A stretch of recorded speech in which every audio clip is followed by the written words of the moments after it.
थोड़ा सा Pakistan peoples party का इस पर क्या मौक़िफ़ है? अपोजिशन ये चाहती है कि 9 मई पर फिर सबसे बढ़कर 8 फरवरी पर जुडिशल कमीशन बनाया जाए ताकि इलेक्शन में क्या कुछ हुआ वो सब सामने आ जाए। और KPK में ये कमीशन बनाने जा रहे हैं, तो दीगर सूबों में चूँकि दीगर जमातों की हुकूमतें, तो पीपल्स पार्टी का इस पर क्या मौक़िफ़ है? नहीं, सूबा तो बना ही नहीं सकता। हाफिज़ साहब ज़रा मैं ये खोड़ो साहब से ज़रा मैंने सवाल पूछा, मैं आपकी तरफ ज़रा वापस आता हूँ, फिर आप नुक्ता अपना मुकम्मल कर लीजिएगा। जी निसार खोड़ो साहब। देखें, जब सुप्रीम कोर्ट के पास या दूसरी कोर्टों के पास इलेक्शंस के बारे में ट्रिब्यूनल भी बने हुए हैं, जब ये सब कुछ बना हुआ है तो फिर बात क्या है?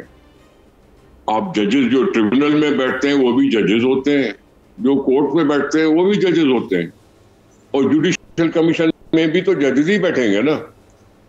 तो फिर मैं ये कह रहा हूं कि जब यहाँ ट्रिब्यूनल्स भी हैं, ये सब कुछ बनाया गया है, जो इलेक्शन रूल्स में ट्रिब्यूनल्स के लिए कोई टाइम लिमिट भी रखा गया कि इतने टाइम के अंदर वो फैसला कर लेंगे, तो फिर अब इस प्रोसेस को तो खत्म हुआ ही नहीं। अब खत्म हुआ नहीं है तो बस पैर दर पे लगे हुए हैं कि जी बस किसी तरह से भी ये असेंबलियां खराब हो, असेंबलियां जमहूरियत खराब हो और फिर इस तरह से हो। हम जब सब चीजें PTI साहब अगर असेंबली में आके कसम उठा के और प्रोसेस में प्रोसीजर में हिस्सा ले रहे हैं, तो फिर क्यों इस असेंबली के पीछे पड़े हुए हैं? ट्रिब्यूनल को फैसला नहीं देना, ट्रिब्यूनल भी तो है, और कितनी पिटीशंस गई हैं वो भी पता चल जाएगा। जो फैसला होगा वो भी जजेस करेंगे, जुडिशियल कमीशन में भी जजेस होंगे। ये तो एक खामखा का एक सवाल पैदा करना है कि जी जुडिशियल कमीशन बन जाए, सुप्रीम कोर्ट पर जुडिशियल कमीशन बन जाए।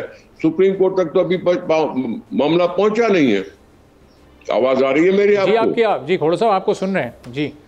तो खोड़ो साहब अगर इनकी ये डिमांड है जी खोड़ो साहब, उसमें भी आपने कहा कि जजेस को ही फैसला करना है, ट्रिब्यूनल्स में भी जजेस हैं।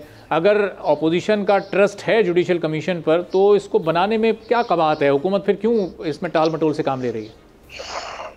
मैं किसी के नखरे पर तो नहीं बनाऊंगा ना। कोई नखरा करके कहे कि यूं बना दो तो बना दो। जब मैं कह रहा हूं कि ट्रिब्यूनल्स पे एतबार उनको क्यों नहीं है, तो फिर वो ट्रिब्यूनल्स के पास क्यों नहीं जाते? ये भी तो जवाब है ना जी। सब्सक्राइब करें और बेल दबाएं ताकि कोई खबर रह न जाए।